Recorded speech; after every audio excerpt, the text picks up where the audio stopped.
Hello दोस्तों, मैं हूँ सृष्टि। आपका हमारे चैनल में स्वागत है। कृपया हमारे चैनल स्टोरी टीवी हिंदी को सब्सक्राइब करें, लाइक और शेयर करें। धन्यवाद। और अब देखिए वीडियो। एक गांव में दो मित्र नकुल और सोहन रहते थे।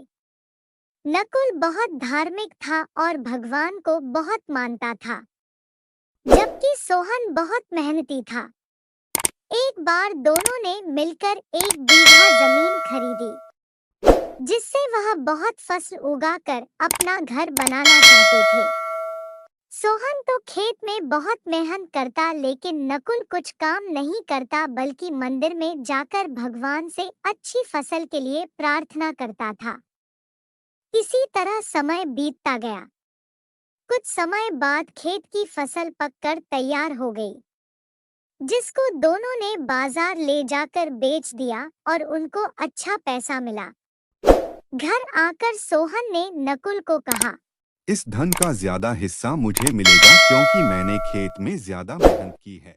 नहीं, धन का तुमसे ज्यादा हिस्सा मुझे मिलना चाहिए क्योंकि मैंने भगवान से इसकी प्रार्थना की, तभी हमको अच्छी फसल हुई। भगवान के बिना कुछ संभव नहीं है। जब वह दोनों इस बात को आपस में नहीं सुलझा सके तो धन के बंटवारे के लिए दोनों गांव के मुखिया के पास पहुंचे। मुखिया ने दोनों की सारी बात सुनकर उन दोनों को एक एक बोरा चावल का दिया, जिसमें कंकड़ मिले हुए थे। मुखिया ने कहा, कल सुबह तक तुम दोनों को इसमें से चावल और कंकड़ अलग करके लाने हैं, तब मैं निर्णय करूंगा कि इस धन का ज्यादा हिस्सा किसको मिलना चाहिए। दोनों चावल की बोरी लेकर अपने घर चले गए। सोहन ने रात भर जागकर चावल और कंकड़ को अलग किया, लेकिन नकुल चावल की बोरी को लेकर मंदिर में गया और भगवान से चावल में से कंकड़ अलग करने की प्रार्थना की। अगले दिन सुबह सोहन जितने चावल और कंकड़ अलग कर सका उसको ले जाकर मुखिया के पास गया, जिसे देखकर मुखिया खुश हुआ। नकुल वैसी की वैसी बोरी को ले जाकर मुखिया के पास गया। मुखिया ने नकुल को कहा कि दिखाओ तुमने कितने चावल साफ किए हैं। नकुल ने कहा, मुझे भगवान पर पूरा भरोसा है कि सारे चावल साफ हो गए होंगे। जब बोरी को खोला गया तो चावल और कंकड़ वैसे के वैसे ही थे। जमींदार ने नकुल को कहा, भगवान भी तभी सहायता करते हैं जब तुम मेहनत करते हो। जमींदार ने धन का ज्यादा हिस्सा सोहन को दिया। इसके बाद नकुल भी सोहन की तरह खेत में मेहनत करने लगा और अब की बार उनकी फसल पहले से भी अच्छी हुई। शिक्षा मित्रों, हमें कभी भी सिर्फ भगवान के भरोसे नहीं बैठना चाहिए। हमें सफलता प्राप्त करने के लिए मेहनत भी करनी चाहिए। एक साधु विचित्र स्वभाव का था। वह बोलता कम था। उसके बोलने का ढंग भी अजीब था। उनकी मांग सुनकर सब लोग हंसते थे। कोई चिढ़ जाता था तो कोई उसकी मांग सुनी अनुसुनी कर अपने काम में जुट जाता था। साधु प्रत्येक घर के सामने खड़ा होकर पुकारता, माई, अंजलि भर मोती देना।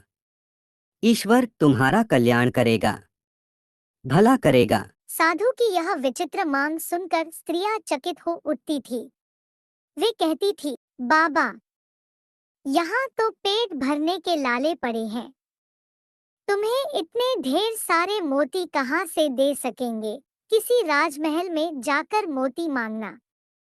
जाओ बाबा, जाओ, आगे बढ़ो। साधु को खाली हाथ गांव छोड़ता देख एक बुढ़िया को उस पर दया आई। बुढ़िया ने साधु को पास बुलाया। उसकी हथेली पर एक नन्हा सा मोती रखकर वह बोली, साधु महाराज, मेरे पास अंजलि भर मोती तो नहीं है। नाक की नथनी टूटी तो यह एक मोती मिला है। मैंने इसे संभाल कर रखा था। यह मोती ले लो, मेरे पास एक मोती है। ऐसा मेरे मन को गर्व तो नहीं होगा, इसलिए तुम्हें सौंप रही हूँ। कृपा कर इसे स्वीकार करें। हमारे गांव से खाली हाथ मत जाना। बुढ़िया के हाथ का नन्हा सा मोती देखकर साधु हंसने लगा। उसने कहा, माताजी, यह छोटा मोती मैं अपनी फटी हुई झोली में कहाँ रखूं? इसे आप अपने ही पास रखना।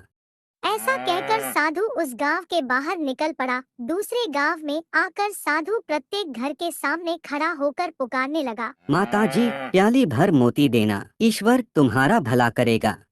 साधु की यह विचित्र मांग सुनकर वहां की स्त्रियां भी अचंभित हो उठीं। वहां भी साधु को प्याली भर मोती नहीं मिले। अंत में निराश होकर वह वहां से भी खाली हाथ जाने लगा। उस गांव के एक छोर में किसान का एक ही घर था। वहां मोती मांगने की चाह उसे घर के सामने ले गई। माताजी, प्याली भर मोती देना, ईश्वर तुम्हारा भला करेगा। किसान सहसा बाहर आया। उसने साधु के लिए ओसारे में चादर बिछाई और साधु से विनती की। साधु महाराज पधारिए, विराजमान होइए। किसान ने साधु को प्रणाम किया और मुड़कर पत्नी को आवाज दी, लक्ष्मी, बाहर साधु जी आए हैं, इनके दर्शन कर लो। किसान की पत्नी तुरंत बाहर आई। उसने साधु जी के पांव धोकर दर्शन किए। किसान ने कहा, देख लक्ष्मी, साधु जी बहुत भूखे हैं, इनके भोजन की तुरंत व्यवस्था करना। अंजलि भर मोती लेकर पीसना और उसकी रोटियां बनाना। तब तक मैं मोतियों की गागर लेकर आता हूँ। ऐसा कहकर वह किसान खाली गागर लेकर घर के बाहर निकला। कुछ समय पश्चात किसान लौट आया। तब तक लक्ष्मी ने भोजन बनाकर तैयार कर रखा था। साधु ने पेट भर भोजन किया। वह प्रसन्न हुआ। उसने हंसकर किसान से कहा, बहुत दिनों बाद कुबेर के घर का भोजन मिला है। मैं बहुत प्रसन्न हूँ। अब तुम्हारी याद आती रहे, इसलिए मुझे कान भर मोती देना।